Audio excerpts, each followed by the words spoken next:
change in the way that we're going to finish the rest of the meeting. The staff have previously been talking to the slides which mirror some of the information within the agenda.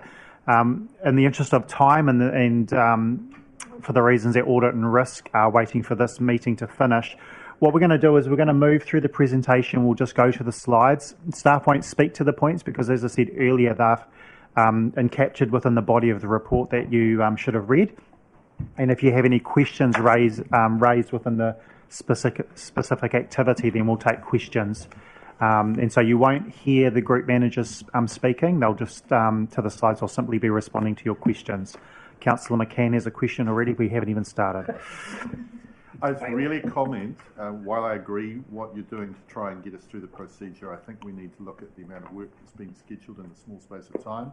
I acknowledge that we've had unprecedented levels of participation with the community, and that's fantastic, but we also have a responsibility to review this, so I see this as an exception, but I wouldn't like to see it repeated. Thank you, Councillor. And if I could clarify 2 points. One is I've heard staff talking within the break around that very point around the meetings coinciding and the level of work.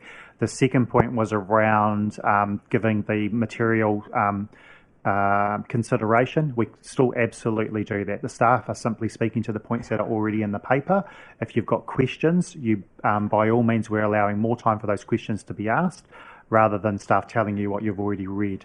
And so I take your point, and that it is an exception, not the rule. So with that, if you could just refresh, we are on page 73 to 79, or was that the last one that we'd spoken to? I can't recall. This is the new slide. And so Group Manager, if you could just speak to the page and then open it up for questions. So the community support items are on pages 77 to 79 of that group, and I'm happy to take any questions you have about the items on the screen or anything else in the report. Yeah, so youth survey, age-friendly strategy, Zeal Kāpiti, so forth. Any questions? Is there another page to that slide, or is that the only? No. Councillor McCann. Sorry. With Zeal Kāpiti, can you refresh our memory about when the contract is coming up for renegotiation? I realise it's not part of the quarterly report. Sorry, Jackie.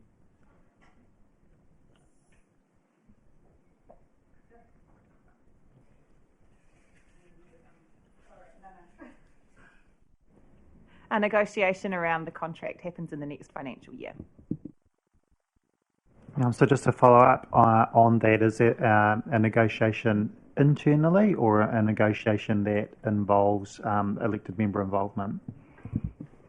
It's a contractual relationship, so obviously the contractual negotiations will happen at a staff level, but certainly I imagine, and we've heard feedback from you today around, I guess, that the outcomes and in particular Otaki related matters that contract seeks to address. So certainly we will canvass your views as I guess a lead up into that process. Thank you, Councillor Elliott. And think further to that, presuming that funding is allocated on an annual budget that has been authorised, allowed and agreed to by this table, when is that funding ending and when would we have to be asked to provide funding to them again? It'll be, so funding for youth development will be a conversation via the next annual plan process if that's necessary. Thank you. Don't see any further questions. So if we can move to the next slide and the relevant group manager. Darren, good to have you back here in this space, I must say. So just covering for Natasha, take it as read and happy to answer questions. So we have Elevate Otaki to Urahi, Work Ready Kāpiti and the Destination Plan. Councillor Compton. Thank you. Through the chair, I note on page 83 it says that Te Urahi is on the project is on a tight time frame to meet the timeline associated with the government's co-funding. So going back to the meeting in May last year where we first went for the application, we said that it was going to be would not be ready to open until October 2021. Then on the 25th of February in the report then it said it was 120 days, so 4 months behind the timetable. And I see that the website's been updated in the last couple of days saying that construction's not going to start until April 2022, so allowing 9 to 12 months for construction. Would I be right that we could be looking at being 15 to 18 months behind that original timetable from May last year? Yeah, so the project's been transferred to the project management office, and they're currently working through the timeframe at the moment. They are proactively discussing this with the provincial development unit in terms of timeframes to make sure that there is awareness of what's happening. The project can be delivered in different phases, so the team is working through that at the moment in terms of the different components about delivery and when that occurs. So it's a proactive discussion going with government around timeframes. So funding.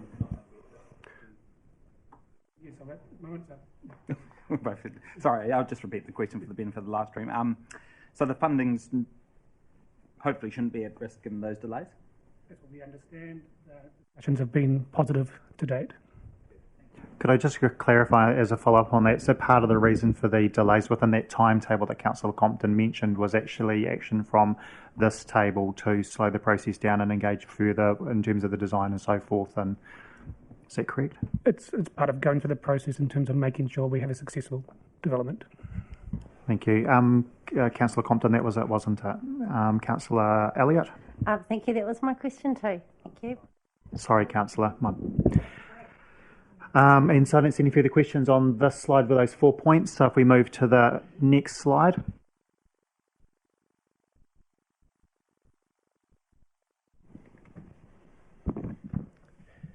So infrastructure, access and transport, pages 88 to 92. So that's the resurfacing program, the footpath work, M to PP revocation.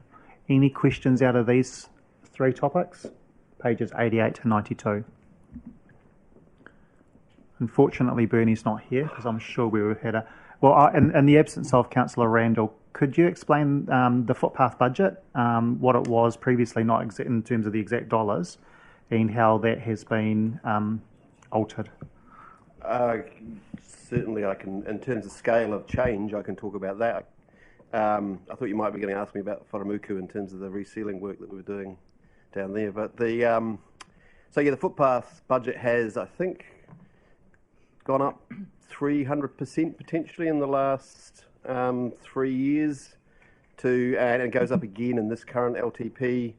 I'm pretty sure it's in the order of 1.4 to 1.8 million that is now allocated for both new footpaths and renewing existing footpaths, where historically we would have been sitting, I think, about $280,000, $300,000 a year for just renewals with no real budget as such for new footpaths. So a significant step change in terms of investment. Significant increase. Thank you, Sean. Councillor Elliott. Thank you, through you, Mr. Chair. Sean, can you give us an update on the timeline when we'll be able to have full use of that roundabout on Raumati Road, please, in State Highway 1? My understanding is they'll be doing the next level asphalting of the final sort of sections next week, and potentially closing off the traffic islands and the work that's required there the week after. But it'll still be under traffic management because of the additional work. You'll still see the extent of the traffic management stay pretty similar to what it says at the moment, because they're doing some stormwater work further south as well, and they'll be doing the footpath connection, pouring the footpath from Raumati Road to Harker Street. So there's still going to be a lot of stuff going on there, but the roundabout itself should be fully, I guess, operationally functional within the next 2 weeks. Thank you. Thanks, Sean. So no further questions from this section. We'll move on to the next one.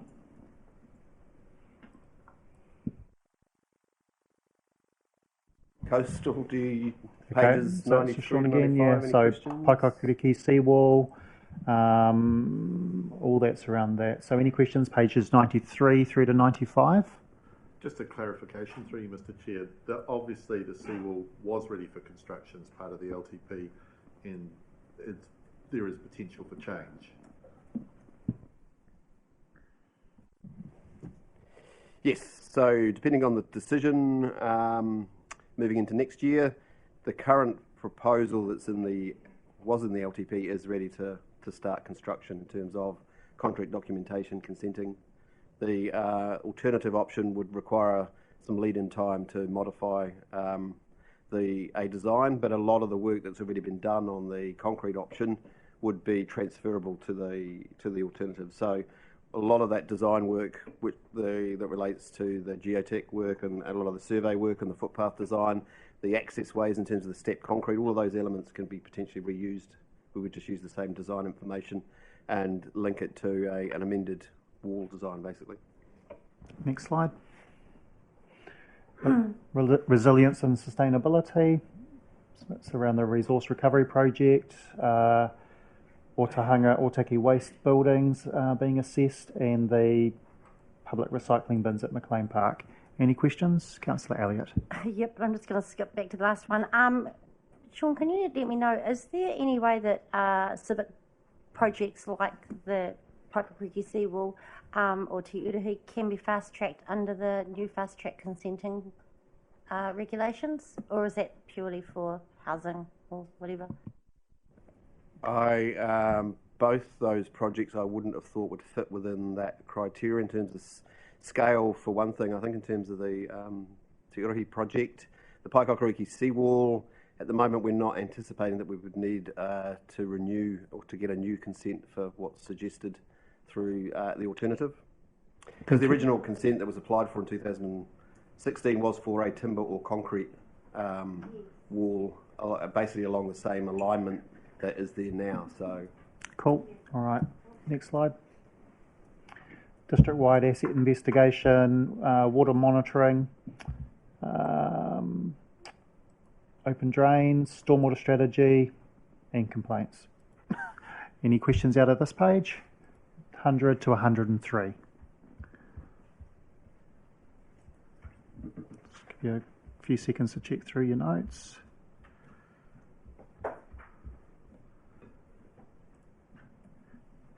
We've got a question on page 101 where it talks about Moa Road flood wall on hold due to affected party being the Kāpiti Airport. What's the consenting issues there? So that project is a flood wall / retaining wall, and to make it effective in terms of managing the stream through there, the Wharamuku, some of it extends to the airport holdings land there. So from a consenting point of view, they're considered an affected party. So we're required to get them to either sign off the consent, or then that potentially would lead it, if it's not signed off, you could be looking at a limited notification, a hearing basically. So that's where it's at the moment. Okay. Page 102, under work plan for Q4, there's the under key issues and risks. I won't read it out word for word, but essentially it's talking about the resource consents for stormwater projects through GW and the challenges around getting those. I just wonder whether Councillor Compton can be briefed on the previous discussions the previous council had with GW raising these issues and the cost to our community through their action. Some of that could be taken offline. Certainly happy to share that with Councillor Compton. Yeah, okay, that would be good, because we were trying to work towards sort of global consenting type approaches around different. Yeah, we are. That work is still progressing and is actually getting some quite good traction with iwi in terms of the global consent, which is still a live issue. There's also an issue with regard to upgrades and renewals of pipe network, pump stations, and clearing open drains, or renewing basically more than maintenance. But you're happy to have that conversation. And putting these notes here, I wasn't sure whether it was not only applicable for Councillor Compton to be aware, but also whether it was between His Worship the Mayor and Darren Ponta, Chair of GW. But it just seems that issue's not going away.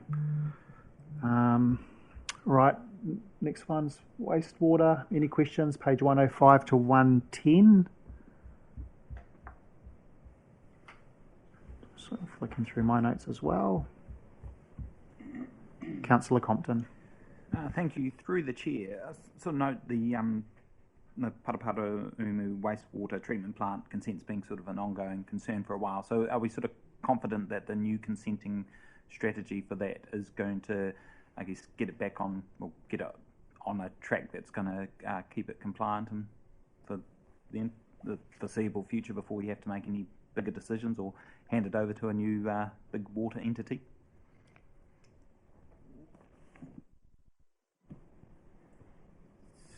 So through you, Mr. Chair, yes, so we will be lodging a amended consent come December.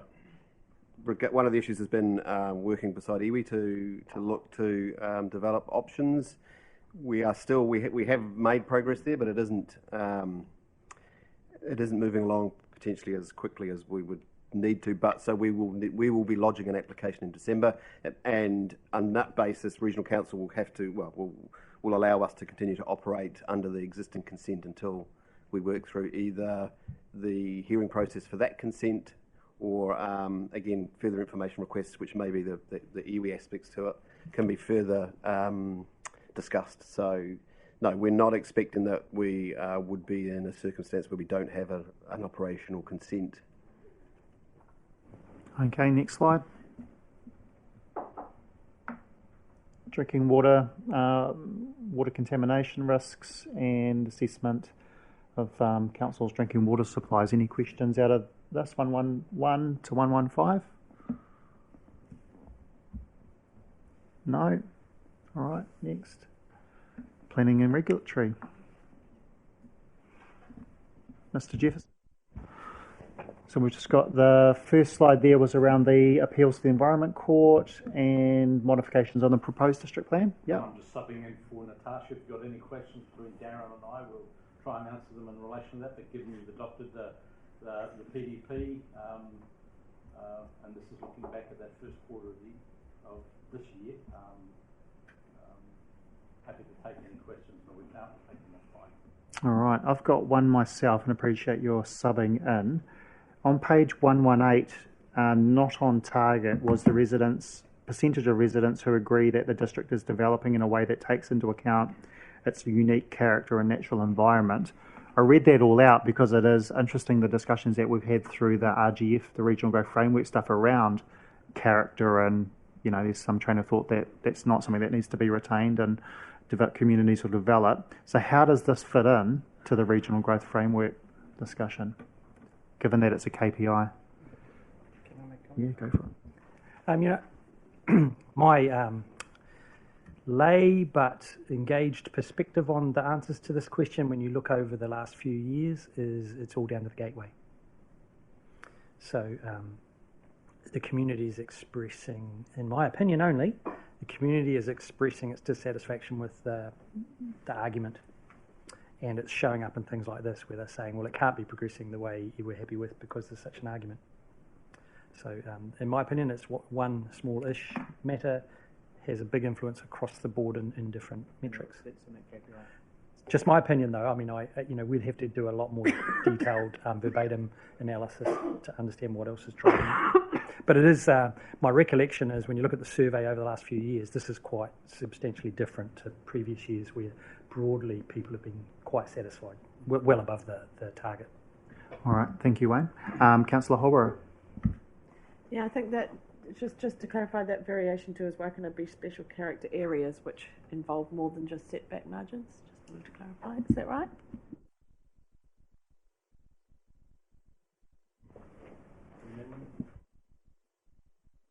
Can I just clarify, Jenna, are you looking for staff to make comment on that? Yeah, I'm just wanting clarity. I'm just not too sure if the right staff are in the room. Just wanting clarity around whether it's more. Yeah.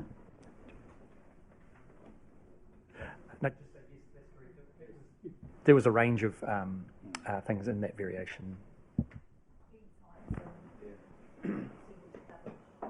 Thank you. Councillor Elliott, I think I saw your one down in... I did, but then I realised it's actually something I have to take back to... Okay. Councillor Pravanov? Done? Okay, excellent. No further questions on these slides. We're going to move on to the next ones. Regulatory services, around service requests, building consent applications, inspections, permitted activities and registrations and so forth. Any questions 119 through to 124? Councillor McCann.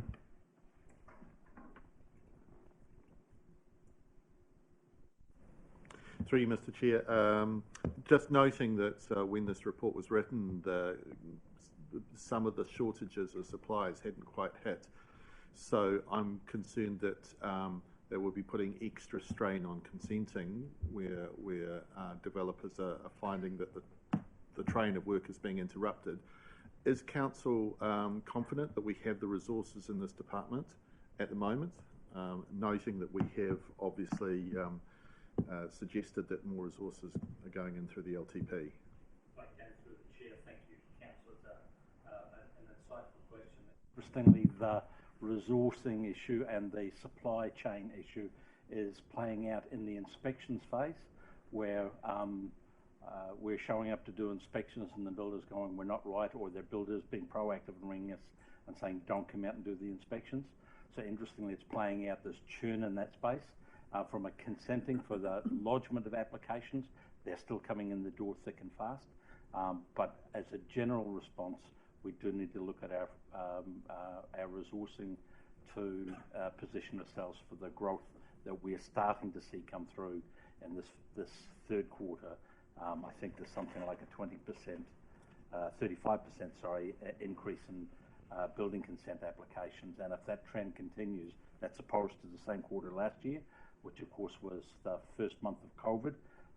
So we just need to monitor those trends, but both managers in building and resource consents are doing some workforce planning supported by HR.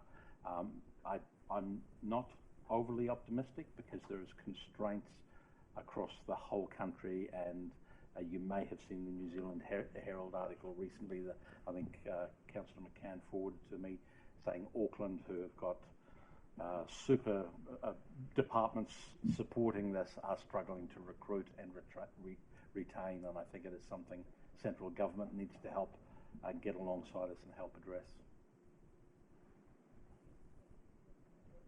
Hopefully that answers your question, Councillor. Thank you. It's a great answer, and we'll take the rest of the conversation offline, but I do just want to signal that I'm concerned that it is beyond our council's ability to fix this problem because the elements are far wider than us. I think recently Auckland was quoted as taking 6 months to complete consents when you have a statutory deadline of 20 days. Yes, I don't like to depress staff, but if I anticipated that our consent volumes are going to treble, because that's the kind of growth that we could see coming, I have no idea how we'll process them. Because Consentium, Kāinga Ora's unit, is hoovering up staff paying rates that nobody can match, and on it goes. So there aren't enough people to do the work, and there are not enough dollars to do the work, and I'm pretty sure you're hearing the trade say, stop putting our fees up. Well, if we need to pay people more to do the job, the fees would need to go up to accommodate that. So we're in a really, really awful space. There just aren't even enough people to do the work. Thanks, Wayne. And I guess to add some weight behind that, I had exactly the same question, and we hadn't spoken, but the figures start to show, is there going to be a capacity issue? So, Councillor Elliott? James, Tommy, if you can, are the current timber and timber material supply issues affecting the time from projects? I just wondered if there's been any feedback from the I think that's what we just heard earlier. Yes, certainly those constraints that are hitting the industry are taking effect during construction.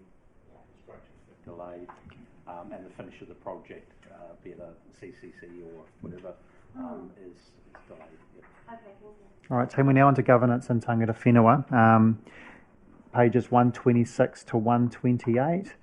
OIAs, Te Whakaminanga, and around Waitangi Day, and the Māori Economic Development Grants. Any questions out of these?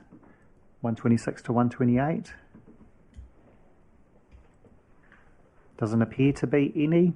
If we do get to the end and you've missed a question, I just in the way that we've run the rest of the meeting, I will come back to you. So next slide is the end. Oh, wow, there you go. I hadn't even... Okay, all right. So a bit of a wrap up before I do move on to the recommendations. Was there anything that councillors have realised they meant to ask and hadn't asked out of the activity reports?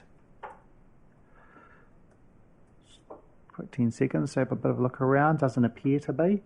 So I'm just going to shoot back to the recommendations. Sorry, Wayne.